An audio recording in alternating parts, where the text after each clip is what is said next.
What's up, Lego builders? Welcome back to Coconut Brick Studios. A couple weeks ago, I built the life of a clone squad in Lego, and before that video even dropped, I knew if I were to do another one, it would have to be the life of a battle droid. Now hold on, some of you are probably about to click away since we know the average life of a battle droid looks something like this.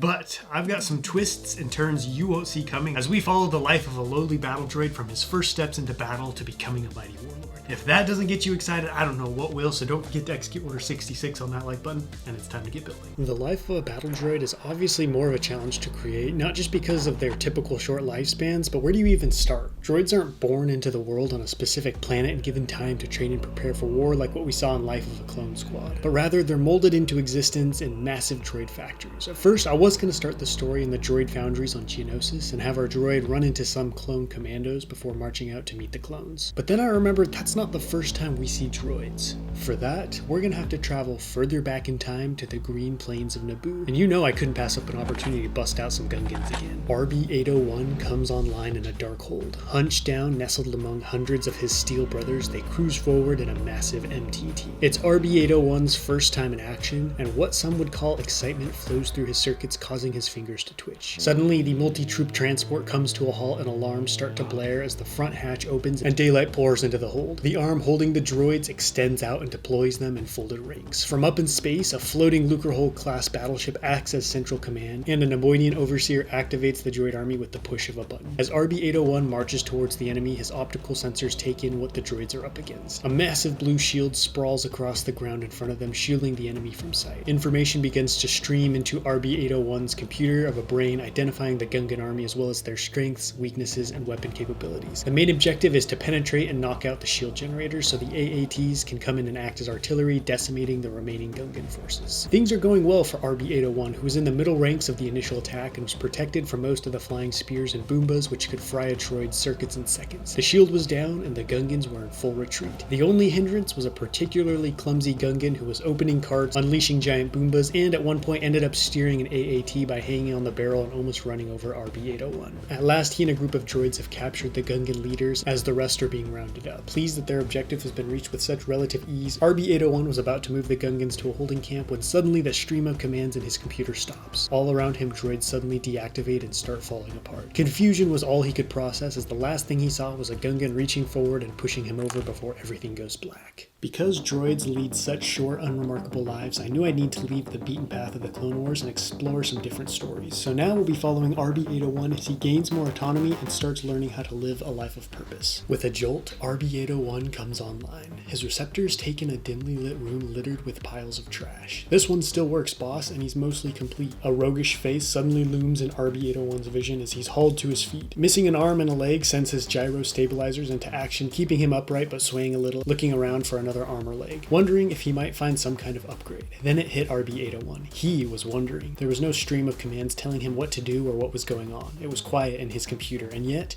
he was moving and thinking on his own. Well, he ain't much, but he'll do. We just need some cannon fodder for the next job. A green-faced man comes into view talking to RB-801. What's your designation number, droid? RB-801, he responds. Well, RB, we need some extra hands for an upcoming job. And what better place to find free labor than where Nemoidians dump all their damaged and destroyed battle droids? So we borrowed some internal processors, plugged them into you and a couple other droids. Here's the rest, boss, another figure says, emerging out of the gloom, leading a group of very bedraggled-looking droids. My name's Pickle Dick, the green-faced man announces, and this is my crew. You've been brought back to life and given new purpose to make me money. Pickle explains what the droid's new role will be as they're patched back together. And another thing, don't for any reason. Suddenly, lights flash and alarms start to blare. Blast! We've been spotted. Suddenly, armed Nemoidians flood the walkway above and burst in the door, firing on the crew. Get to cover and arm those droids, Pickle yells, diving behind a pile of junk. Half the droids are immediately cut down as RB scrambles behind a pile of scrap. Pinned down with nowhere to go, Pickle's crew is being taken out from above. RB processes the situation and realizes the high ground must be removed if they stand a chance at survival. Glancing around, he sees a crane holding the remains of an AAT.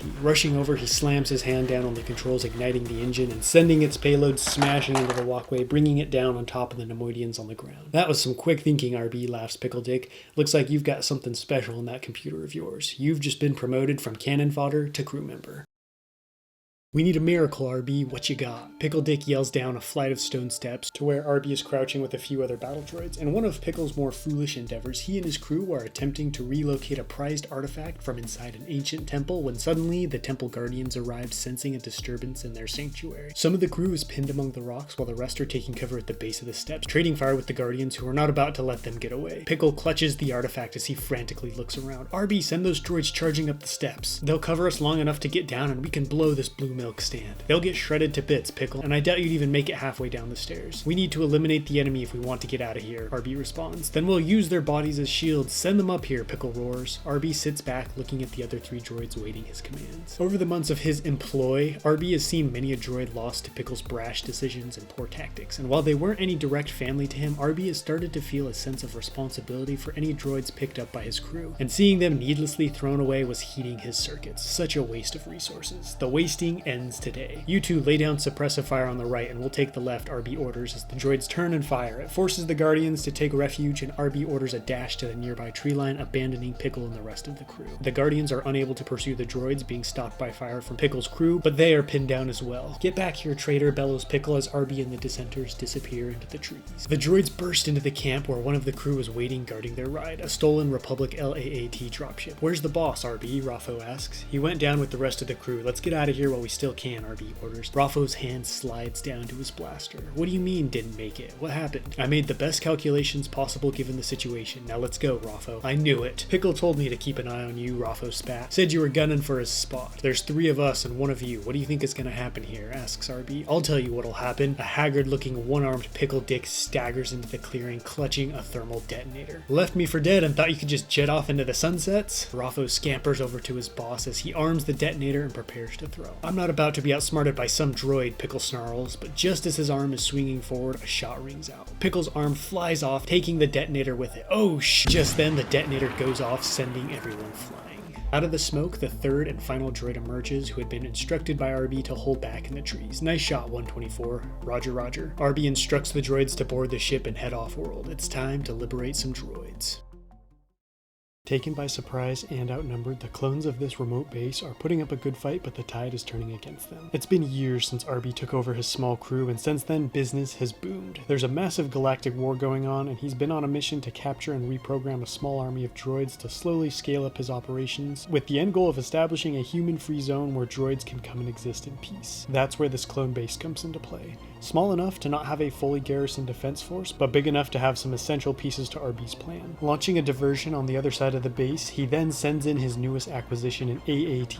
Going straight into battering ram mode, it slams into the gates, breaking through and allowing the droids to pour inside. Overwhelmed by their numbers and surprisingly sound tactics, the clones fall soon after and the base has been secured in the name of the Galactic Droid Union. RB and his guards burst into the command center and finish off the rest of the clones, but they catch the end of a very ominous transmission. "Hold out as long as you can, Captain. We're sending reinforcements immediately. Unfortunately, no one is near your sector, but Rhino Company has been dispatched to help and should arrive in about 1 rotation." "Sir, do you copy?" The transmission cuts out as RB brings his staff down on it. Better to give them as little info as possible as to what they're up against, he muses. "Does this mean we're retreating, boss?" his guard asks. "No.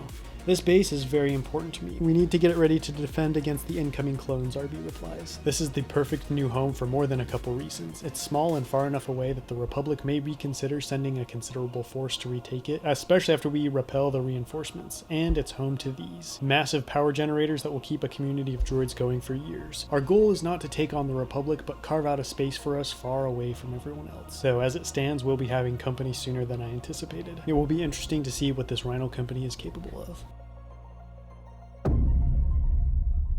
This was definitely more of a challenge, but in a way more rewarding than the Life of a Clone Squad story. I dived more into the mind and experiences of RB-801 instead of just following an overview of his actions in combat, which I felt created a more unique story and helped us better connect with RB. Working emotions into the plot of a non-organic machine was kinda tough, but without them, how do you even tell a good story? And I think I was able to find a nice balance between emotions and cold calculations. Once again, I could have written a whole novella about RB, but had to really simplify things in order to get a full story into one video. That being said, let me know what you think of RB and his journey down below in the comments, and until next time, happy building.